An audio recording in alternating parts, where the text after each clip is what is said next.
Um, you know, with respect to the question about how you transition from student to um, capable capable musician to professional to, I guess, eventually, like what I am here, a coach or a teacher.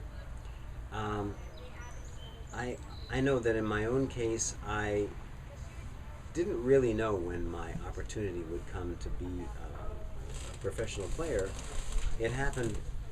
I mean, I was really playing professionally on the horn by the time I was about 15 years old in and around Connecticut, Westport, Connecticut, where I'm from. I played in the Norwalk Symphony, and then I played in the New Haven Symphony when I was still in high school, and I won the Etno Life award for the best musician in high school and in either my junior or senior year. So, and played with the Hartford Symphony as a result.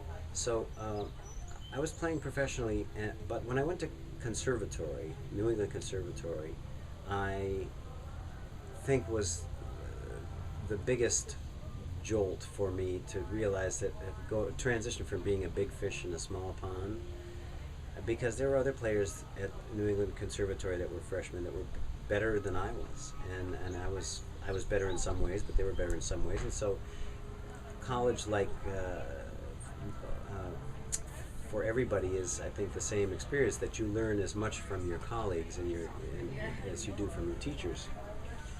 And sometimes you learn from by bad example, but this was something that I wanted to do from a very early age, and I was very focused and I was very directed, and so I only applied to one school. I wanted to go to New England, and I wanted to be in a Boston Symphony someday. So when I came to college, I was 17 years old, and when I was 24, I joined the Boston Symphony, and that was early success, but not atypical for players who, like myself, who were very focused at an early age. And I think that that came about because the sum total of all my musical experiences led me to that. I knew what I wanted to do. I was quite focused on trying to do that thing, and I ended up achieving my life's ambition when I was 24 years old. So then the question was, okay, is this all there is? And where do you go from here, if anywhere? That was a perfect end stop for many players. So I tried to do the job that I had in the Boston Symphony the best that I could, and I think I did it very well. But in the meantime, a group asked me to be a member, and when we started Empire Brass, they chose me as a horn player, and there was sort of a nucleus of a group, and they needed to fill it out once they got to Boston. And so I joined the Empire Brass, and while I was a member of the Boston Symphony, and that became my new love, playing in a brass quintet.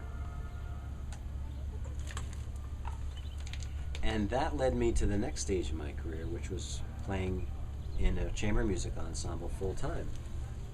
Because after 10 years, I quit the Boston Symphony and went with Empire Brass full time, where we had a residency at Boston University where we did recruiting, we did master classes, we did concerts, we did teaching, private teaching. We pretty much ran the brass department there.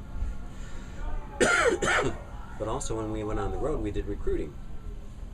And when we went on the road, we were able to play concerts that we loved to do very much, and loved to, and where we developed our ability to connect with audiences.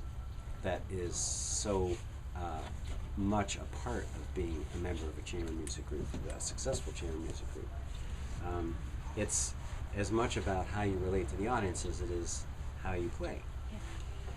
And so that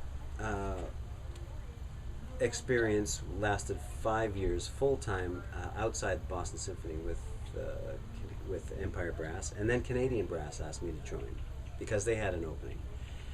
And I thought, okay, this is moving up the food chain, so this makes sense. This is logical, and it's something that I auditioned for, that I wanted to do, and that I was chosen for. So I felt really lucky that by the time I was 35, I had been a member of a great orchestra, and I'd been a member of 2 really great brass quintets.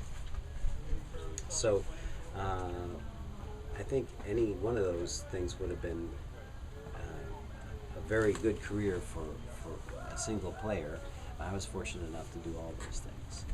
And so I know that when, I guess in specific answer to your question, the idea that when do you kind of transition from being a good student or capable player to a real fully fledged professional, that happens when you don't even expect it. I think as long as you're ready for it, you can.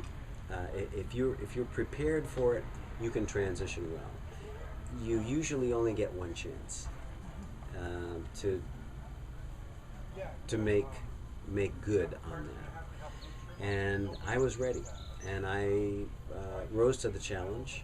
I played extra with the Boston Symphony when I was first, I think, 18 years old. So I saw what it was like to be a professional player, and I finally, after aspiring to this for all those years, I finally had the chance to be it, to do it, and I really liked it.